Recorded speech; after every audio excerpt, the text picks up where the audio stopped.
यह कहानी पेरिस के एक प्रसिद्ध चित्रकार अलेक्जेंडर की है, जिसकी कला ने दुनिया भर के लोगों को मंत्रमुग्ध कर रखा था। उसकी सबसे प्रसिद्ध painting the last sunny day अचानक एक कला प्रदर्शनी से रहस्यमय ढंग से गायब हो गई। अलेक्जेंडर की जिंदगी में यह पल ऐसा था जिसने उसकी कला और जीवन को गहरे अवसाद में धकेल दिया। इस रहस्यमयी गायब होने की घटना के बाद अलेक्जेंडर की उम्मीद की आखिरी किरण बना एक यंग आर्ट रिसर्चर निकोलस को इस पेंटिंग के पीछे छुपे हुए रहस्यों का पता लगाना था। उसकी खोज ने उसे पुराने समय की कहानियों, छुपी हुई कलाओं और एक वृद्ध महिला मारिया तक पहुंचाया, जो इस पेंटिंग से जुड़े कई अनकहे राज जानती थी। यह एक ऐसी कहानी है जिसमें कला और रहस्य एक दूसरे से उलझते हैं, जहां एक पेंटिंग के पीछे छुपा सच पूरी दुनिया को हिलाकर रख देता है। कहानी का नाम है the mystery of the Parisian painting. यह कहानी 19वीं शताब्दी की पेरिस की है, जहां कला की दुनिया में एक रहस्य छिपा हुआ है। एक प्रतिभाशाली पेरिसियन चित्रकार अलेक्जेंडर हमेशा अपने कैनवास पर अद्भुत रंगों से जीवन को चित्रित करने में लगे रहते थे। उनके लिए कला केवल पेशा नहीं, बल्कि जीवन का एक महत्वपूर्ण हिस्सा था। अलेक्जेंडर ने अपनी सबसे प्रसिद्ध पेंटिंग बनाई, जिसका नाम था द लास्ट सनी डे। इस पेंटिंग में एक खूबसूरत ग्रामीण दृश्य था, जिसमें हरे भरे खेत, नीला आकाश और सूरज की किरणें बिखरी हुई थीं। यह पेंटिंग उनकी मां के प्रति श्रद्धांजलि थी, जो युवा अवस्था में ही उनकी जिंदगी से चली गई थी। साल 1885 में अलेक्जेंडर ने अपनी पेंटिंग को एक बड़े कला प्रदर्शनी में प्रदर्शित किया। वहां पेरिस के कई प्रमुख कलाकार और कला प्रेमी आए थे। सभी ने इस पेंटिंग की सराहना की और इसकी खूबसूरती की तारीफ की। लेकिन अचानक प्रदर्शनी के दौरान पेंटिंग गायब हो गई। सभी दर्शक चौंक गए। कोई भी नहीं जानता था कि पेंटिंग किसने चुराई थी। अलेक्जेंडर का दिल टूट गया और वो इस रहस्य को सुलझाने में लग गए।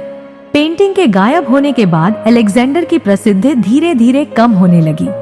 वह कई सालों तक इस घटना के सदमे में रहे और उनकी अन्य पेंटिंग्स भी उतनी प्रसिद्ध नहीं हो पाईं।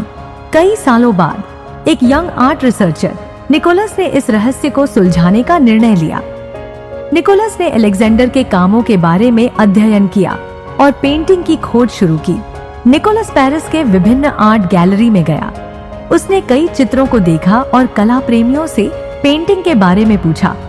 उसने महसूस किया कि द लास्ट सनी डे के बारे में सभी को बहुत कम जानकारी थी। निकोलस ने पुरानी दुकानों में भी खोजबीन की। वह हर संभावित स्थान पर गया जहां उसे कोई सुराग मिल सकता था। उसकी मेहनत रंग लाने लगी, लेकिन पेंटिंग का कोई निशान नहीं मिला। फिर निकोलस ने एक पुराने घर में मारिया से संपर्क किया। मारिया अपने पति के साथ रहती थीं, जो कला के संग्रह में रुचि रखते थे। मारिया ने निकोलस को बताया कि उनके पति ने कई साल पहले the last sunny day painting को एक नीलामी में देखा था। वह जानती थी कि उनके पति ने पेंटिंग को एक पुरानी अलमारी में रखा था। निकोलस ने मारिया से अलमारी की जांच करने की अनुमति मांगी। जब उन्होंने अलमारी खोली तो एक पुराना कैनवास दिखाई दिया, जो धूल से ढका हुआ था। जैसे ही निकोलस ने कैनवास को साफ किया, सामने आ गई वही painting the last sunny day. उसकी आंखों में खुशी के आंसू थे। ये पेंटिंग अब भी खूबसूरत थी, जैसे कि यह कभी गायब ही नहीं हुई हो। निकोलस ने पेंटिंग को कला की दुनिया में फिर से लाने का निर्णय लिया। उन्होंने इसकी पृष्ठभूमि को दर्शकों के सामने प्रस्तुत किया, जिससे सबको इसकी महत्वता समझ में आई। निकोलस ने पेंटिंग की पहचान को साबित करने के लिए अलेक्जेंडर के अन्य कार्यों के साथ इसकी तुलना की। यह स्पष्ट था कि यह वही पेंटिंग थी जिसे उन्होंने वर्षों पहले बनाई थी। निकोलस ने पेंटिंग को फिर से एक प्रमुख कला प्रदर्शनी में प्रदर्शित किया। इस बार दर्शक अधिक उत्सुक थे और पेंटिंग ने फिर से सभी का ध्यान आकर्षित किया। दर्शकों ने पेंटिंग को देखा और सभी ने इसकी खूबसूरती और भावनाओं की प्रशंसा की। अलेक्जेंडर की प्रतिभा को एक बार फिर से पहचान मिली। इस पेंटिंग ने अलेक्जेंडर की विरासत को पुनर्जीवित किया। यह केवल एक पेंटिंग नहीं थी, बल्कि एक कहानी थी जो समय के साथ विकसित हुई थी।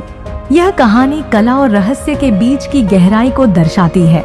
कभी कभी खोई हुई चीजें फिर से मिल जाती हैं और उनके पीछे की कहानी हमें हैरान कर सकती है। निकोलस ने अपनी मेहनत से पेंटिंग को खोज निकाला। उन्होंने अपने काम में न केवल सफलता पाई बल्कि कला की दुनिया में एक नई पहचान बनाई। अब द लास्ट सनी डे केवल एक चित्र नहीं था बल्कि एक अद्वितीय अनुभव बन चुका था जो दर्शकों को प्रेरित करता था।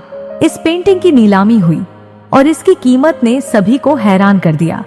यह एक ऐतिहासिक घटना बन गई। अलेक्जेंडर की पेंटिंग ने कई नए कलाकारों को प्रेरित किया। उनकी कला ने यह दिखाया कि कला केवल चित्र नहीं बल्कि एक भावना है। 19वीं शताब्दी का पेरिस कला और संस्कृति का केंद्र था। वहां की गलियों में कला प्रेमियों की भीड़ हमेशा रहती थी। कला आलोचकों ने द लास्ट सनी डे की तुलना अन्य महान कृतियों से की। उन्होंने इसके महत्व को फिर से पहचाना। लोगों ने पार्कों में जाकर पेंटिंग की प्रतिकृतियों का आनंद लिया। यह पेंटिंग सभी की पसंद बन गई थी। कला संरक्षणकर्ताओं ने पेंटिंग को सुरक्षित रखने के लिए इसे संरक्षित किया। यह कला की एक अमूल्य धरोहर बन गई। निकोलस ने द लास्ट सनी डे की यात्रा को एक नक्शे के रूप में दर्शाया। यह नक्शा उसकी महाकवि यात्रा का प्रतीक बन गया। पेरिस में कला का एक बड़ा उत्सव मनाया गया, जहां द लास्ट सनी डे सभी को प्रेरित कर रही थी। लोग अपनी रचनाएं बनाते रहे। आखिरकार the last sunny day painting अब एक अनसुलझा रहस्य नहीं था, बल्कि एक कहानी थी जो कला की महत्वता को दर्शाती है। कला कभी मरती नहीं बल्कि हमेशा जीवित रहती है।